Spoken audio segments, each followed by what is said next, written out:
Ahora, en la charla, el ingeniero Gómez nos va a presentar distintas experiencias con distintas mezclas.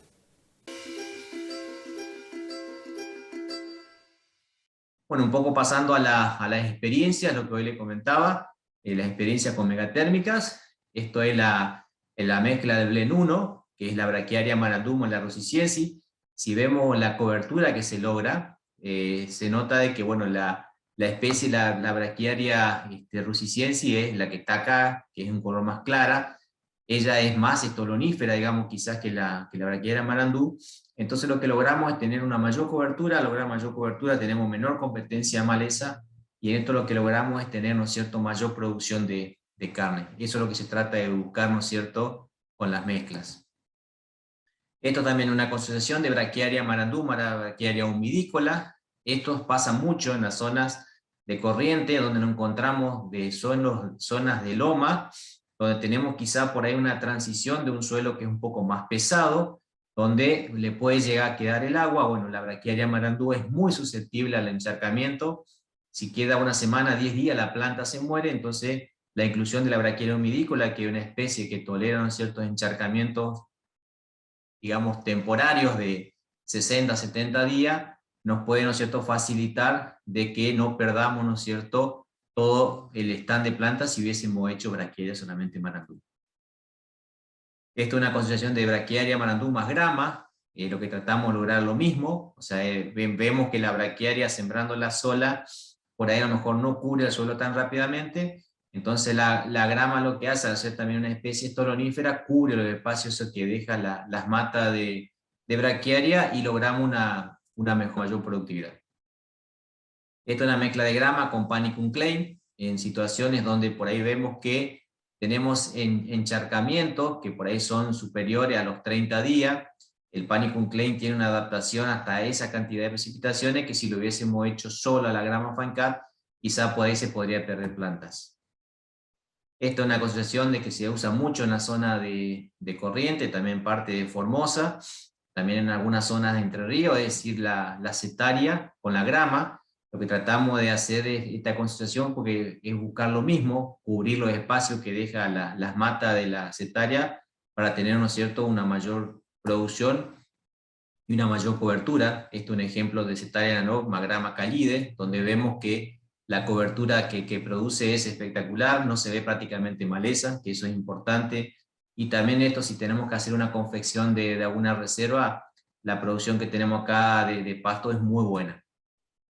Esto también es una concesión de setaria con grama épica, o sea, buscar, ¿no es cierto?, especies que se adapten a un mismo ambiente y que tengan, ¿no es cierto?, la posibilidad de generarnos una mayor cobertura. Esto es una mezcla de Gatton-Pani, Dicantio y grama. Esto es la zona de Formosa. Nos encontramos donde, como yo le decía hoy, quizás por ahí esos suelos, una vez que son desmontados, pierden esa fertilidad. Entonces el Dicantio es una especie que se adapta muy bien a esos ambientes, junto con la grama callide. Una mezcla de Gatton, Panicum clay y grama fine cut, siempre buscando lo mismo, tratando, ¿no es cierto?, en base de cómo son los ambientes, y poniendo dos o más especies para tratar de lograr una mejor cobertura. Esto es una mezcla de Gatton más grama, que hoy yo le decía. Si vemos la parte de atrás, que es la parte más de altura, cómo está el Gatton Pani, y donde está parado ahí el muchacho, vemos que hay mayor cantidad de plantas de grama, porque es un ambiente un poco más bajo, que ahí si notamos hay prácticamente muy pocas plantas de Gatton Pani, que si hubiésemos hecho Gatton Pani solo, nos hubiésemos encontrado de que ahí va a haber muy pocas plantas ahí logradas, y eso obviamente que iba a estar lleno de malezas. Esto es la mezcla que por ahí recomendamos para ambientes de mayor precipitaciones, de 800 para arriba. Una mezcla, como decía, de Gatton Pani, Cupani Suri y grama épica. Es tratar, ¿no es cierto?, de hacer una mejor cobertura, tratar de competir obviamente con el Renoval y tratar de generar, ¿no es cierto?, una estabilidad. Bueno, la mezcla de Tanzania con grama callide, buscando lo mismo. Grama callide más grama fine cut, es decir, buscar dos especies, como les decía. Si bien sabemos que esos ambientes son ambientes, los ambientes donde tenemos presencia de palmas, son ambientes bajos, donde se puede encharcar. Hacemos la mezcla siempre de 2 gramas porque, bueno, esos ambientes también pueden tener una limitante de salinidad. Entonces, por ahí la concentración de 2 gramos, una que tenga tolerancia a encharcamiento y otra que tenga tolerancia a salinidad, me permite, ¿no es cierto?, tener una estabilidad todo el año. Grama épica más grama fine cut. Esto es justamente apuntado para esos ambientes. El comportamiento de la grama épica es mucho mejor que la callide cuando son los suelos muy salinos, digamos, inclusive hasta cuando tienen un cierto encharcamiento. Estas ambas especies toleran bien esas dos situaciones. Bueno, en el caso de Dicantium con grama callide, bien sabemos que el Dicantium erecto también es una especie que hace mata, no termina nunca de cubrir el 100% del suelo, entonces combinado con la grama callide funciona muy bien, porque bien sabemos que esto va para ambientes pesados, suelos arcillosos, suelos donde pueden quedar, ¿no es cierto?, también un poco de agua durante unos días, y estas dos especies se comportan muy bien. Después, como les decía hoy, el caso de la concentración del Gatton maurocloa, si vemos ahí la foto, la especie que está desde acá es la Urocloa, que es la que va a cubrir los espacios que deja las matas de Gatton panic. Entonces, de esta manera nosotros logramos tener una mayor cobertura y volvemos a decir siempre lo mismo, tener mayor producción y tener menos competencia con las malezas.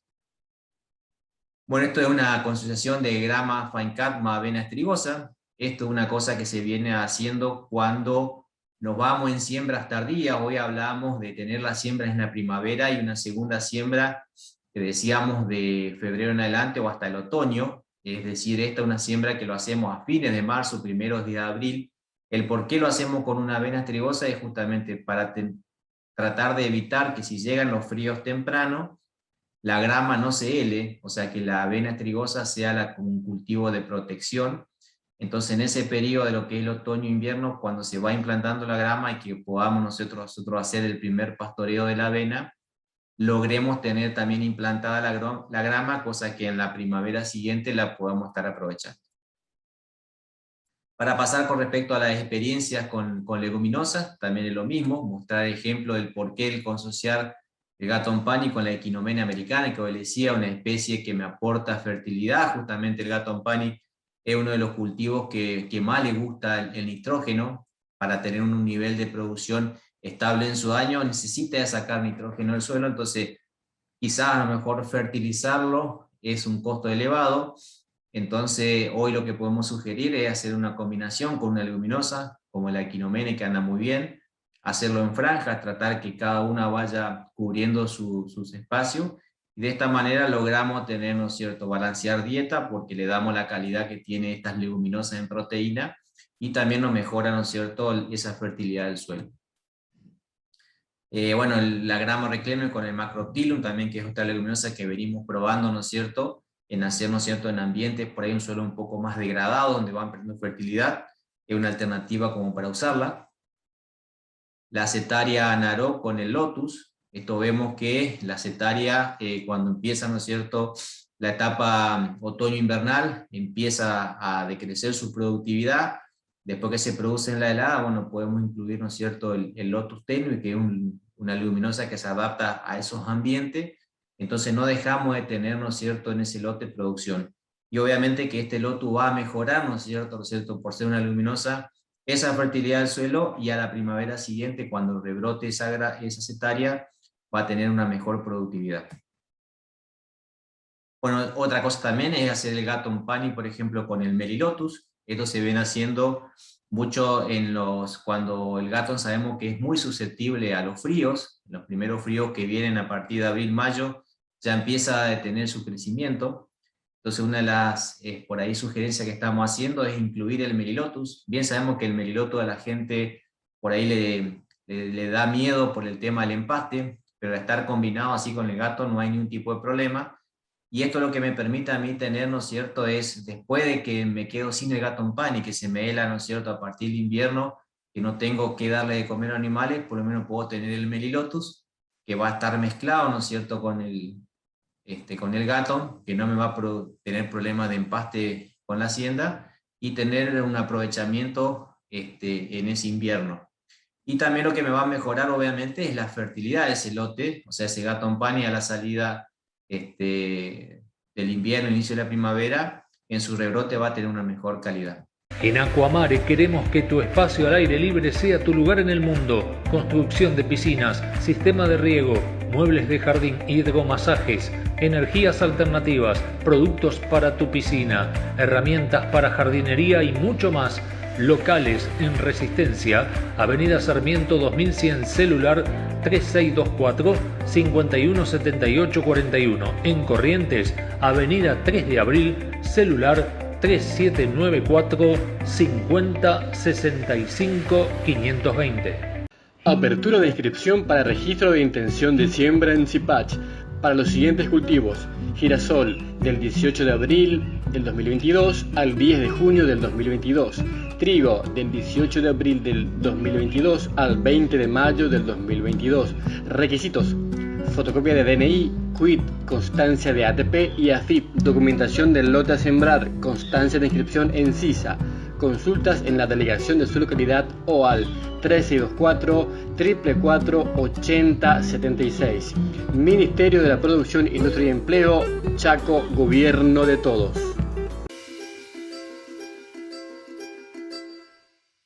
Vamos a escuchar las consideraciones finales que hace el ingeniero Daniel Gómez sobre las ventajas de utilizar mezclas de las distintas especies forrajeras en los distintos ambientes de la provincia del Chaco.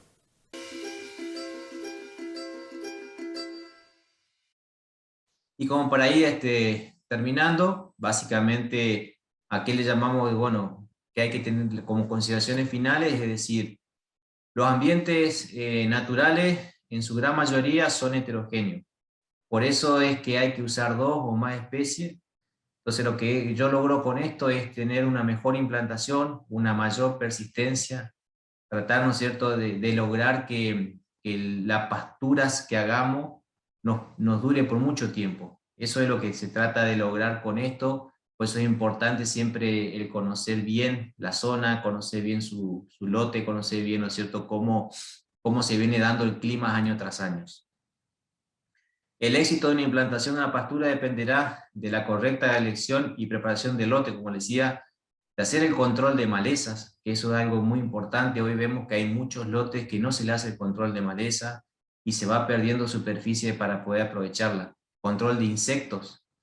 También es importante en la persistencia y en la perennidad de esta especie, el manejo del pastoreo, como hoy decía, el manejo en el sentido de los descansos de los potreros. A veces no le dejamos descansos, es tratar de usar un pastoreo quizá un rotativo, no sé si tan intensivo, pero por lo menos un rotativo donde me permita de ir dejando descanso para que ese potrero se pueda recuperar y no se pueda degradar. Entonces, de esta manera, cuando nosotros hacemos bien las cosas, más que un gasto, yo siempre digo es una inversión, porque si una especie perenne que pueda durarme 8, 10, 15 años, digamos, más que un gasto es una inversión. Los altos costos de mantenimiento, infraestructura y la inestabilidad del precio de la hacienda hoy nos obliga a ser más productivos, ¿no? Hoy bien sabemos que el precio de la carne varía, no tenemos una política clara en el sector, entonces hoy tenemos que hacer como hacen en la agricultura. Cuando un año no tiene precio la soja o el maíz, ¿con qué se puede contrarrestar? Teniendo mayor producción, ¿no? O sea, en esto tenemos que ser más productivos, tenemos que tratar a nuestro campo, ponerle como quien dice, un piso más, tratar de ser mucho más eficiente, tener mayor producción de pasto. Esa mayor producción de pasto a mí me va a transformar en mayor producción de carne. Entonces, si en un año donde yo tengo bajo precio, yo lo que puedo contrarrestar la baja de precio con mayor productividad de kilos de carne ganados por hectárea o por año. Y como digamos, para ir finalizando, yo digo que la fuente más económica de alimentación lo constituyen las pasturas implantadas. Es algo que una vez que vos lo sembraste, siempre lo tenés y lo podés tener disponible en el tiempo que vos lo cuides. Para todos los productores que les interese tener mayor información con respecto al tema que hablamos o que presentamos, mejor dicho, sobre las mezclas forrajeras en pasturas megatérmicas, pueden mandar las consultas a nuestra dirección de correo electrónico amanecerruraltv@gmail.com o lo pueden hacer, la consulta la pueden hacer vía WhatsApp a mi teléfono, que es el 3624 35 58 47. Por el momento terminamos el tema de las mezclas forrajeras. Vamos a preparar otro tema interesante, que es el de control de renoval, para verlo en el próximo programa. Así que los invito para el próximo programa de Avance Rural dentro de 7 días.